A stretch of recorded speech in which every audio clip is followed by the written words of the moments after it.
Welcome to This Explainer. Today, we're diving into a true story that honestly feels like it was pulled straight out of a science fiction thriller, but it's entirely, quietly real. It's a medical anomaly that completely upended what we thought we knew about radiation, the human body, and survival itself. It's a mystery born in the shadows of the Cold War, and amazingly, it's still living and breathing today. On July 13, 1978, a Soviet physicist saw a flash brighter than 1,000 suns pass through his skull. He felt no pain. He knew exactly what had happened. He finished his workday, went home, and said nothing. The doctors who examined him the next morning expected him to be dead within days. He is still alive today, and the left side of his face has not aged since 1978. Part 1, the Thousand Sun Flash. So to wrap our heads around how this incredible event actually happened, we need to talk about Naukograd. This was a closed, highly secretive Soviet science city. This particular one was Protivno, just south of Moscow. And Protivno was built around one colossal piece of machinery, the U-70 synchrotron. Picture this. It's a 1.5-kilometer-long vacuum tube designed to smash protons together at a staggering 70 billion electron volts, that is 76 GeV. On that ordinary July day, a 36-year-old researcher named Anatoli Bugorski was just doing routine maintenance. He's checking a malfunctioning detector, and he leans his head directly into the accelerator's interior. But owing to a cascade of operational errors, the safety interlocks had completely failed, the warning light was burnt out, the door was unlocked, and the beam was still pulsing. Now, the contrast here is just eerie. On one hand, you have this unimaginable cosmic violence, right? A 76 GeV high-intensity proton beam moving at near light speeds, firing point-blank through a human head. On the other hand, Bugorski's reaction. He felt absolutely no pain. He said the impact produced a flash brighter than 1,000 suns, but instead of panicking, he just calmly pulled his head out, finished his maintenance task, literally logged his visit in the facility's activity book, and went home to his apartment in total silence. He understood the lethal physics of what had just happened to him. He essentially went home to wait for the end. Part 2, a fatal diagnosis. The morning after the incident, the silent, invisible trauma that occurred inside that particle accelerator began to show itself in terrifying ways. 300,000 rads. When Bugorski woke up, the left side of his face had swollen so badly he was unrecognizable. He finally sought help and was rushed to Hospital Number 6 in Moscow, which was a top-secret facility that dealt strictly with radiation injuries. The doctors and physicists did the math, and the results were staggering. The estimated localized dose was 200,000 rads at the entry point, escalating to 300,000 rads where the beam scattered upon exiting. Just to put that into perspective for you, a mere 500 rads of whole-body radiation is 100% fatal to a human being. He had just absorbed 600 times that amount. No way he survives this, right? Let's track exactly what this microscopic 2x3 millimeter beam did. It traveled in a perfectly straight, violent line of ionization. Step 1, it enters through the back of his head at the left occipital region. Step 2, it bores straight through his left temporal lobe. Step 3, it passes right through the delicate, bony labyrinth of his left middle ear.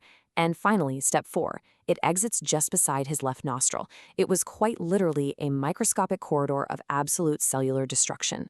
His immediate symptoms were exactly as horrifying as you'd imagine. The skin along the beam's path started to blister and peel away, exposing the burn trajectories straight through his bone and brain tissue. For the doctors, the prognosis was a foregone conclusion. Imminent death. They were absolutely certain his brain tissue was going to undergo progressive cerebral necrosis, which essentially means the living tissue inside his skull would just rot and die off. They expected uncontrollable seizures and fatal acute radiation syndrome. They literally kept him in the clinic just to observe his final days. He was a dead man walking. Part 3, the science of survival. Okay, let's dive into this because this is where it gets wild. Bugorski didn't die. Days turned into weeks, and he was still breathing. The secret to his survival actually lies in the bizarre physics of the beam itself.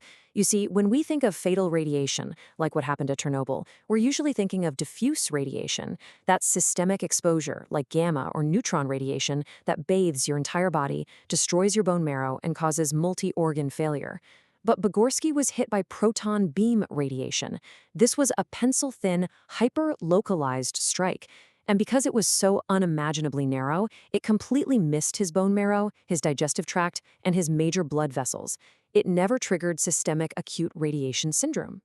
The underlying science here comes down to linear energy transfer, or LET, and something called the Bragg peak effect. Protons have mass, which means they travel through human tissue very differently than X-rays do. They dump their energy incredibly densely along one precise track, so they caused massive immediate cell death right on that millimeter-thin path. But in doing so, they essentially cauterized the tissue. They sterilized it. It's a mind-bending paradox. The beam was so intense that it killed those cells instantly instead of just mutating their DNA. And that immediate death paradoxically stopped him from developing wider, fatal cancerous mutations later on.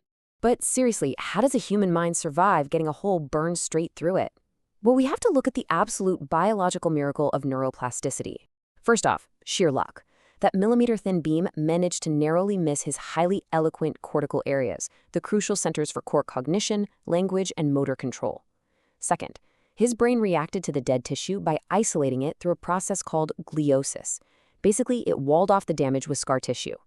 And finally, the most amazing part, his surviving neurons literally rewired themselves.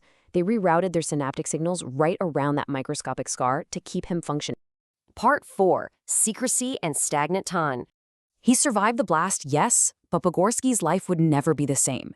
Because of the Soviet state's ironclad secrecy, he wasn't allowed to speak publicly about what happened to him for over a decade. Yet, the guy's resilience is just off the charts. Not only did he survive 1978, but by the early 1980s, he successfully defended his PhD thesis.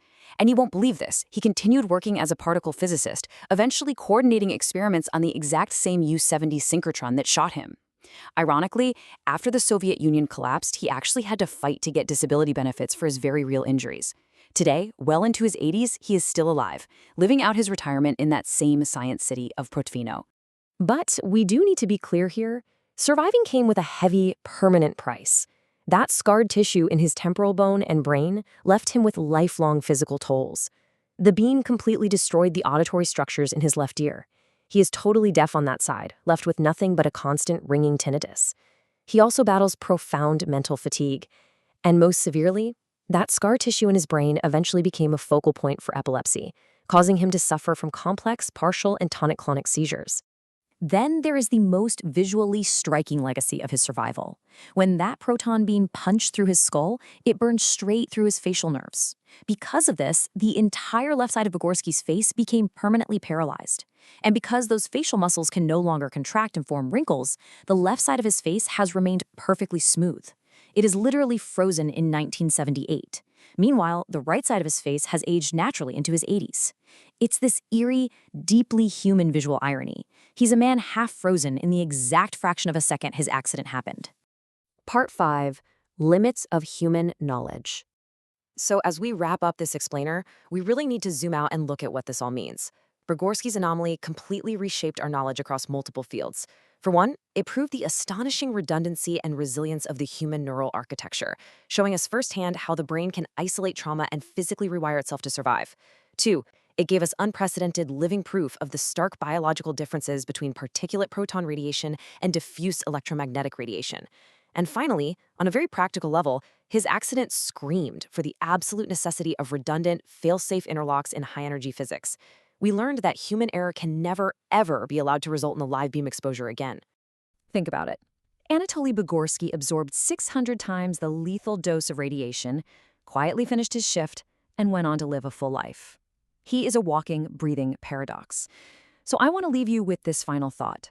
Why did he survive what all of our science said should have been instantly fatal? And more importantly, as we keep pushing the extreme boundaries of physics and medicine, what else is out there, just waiting to shatter the limits of what we think we know? Thanks for exploring this incredible true story with me today.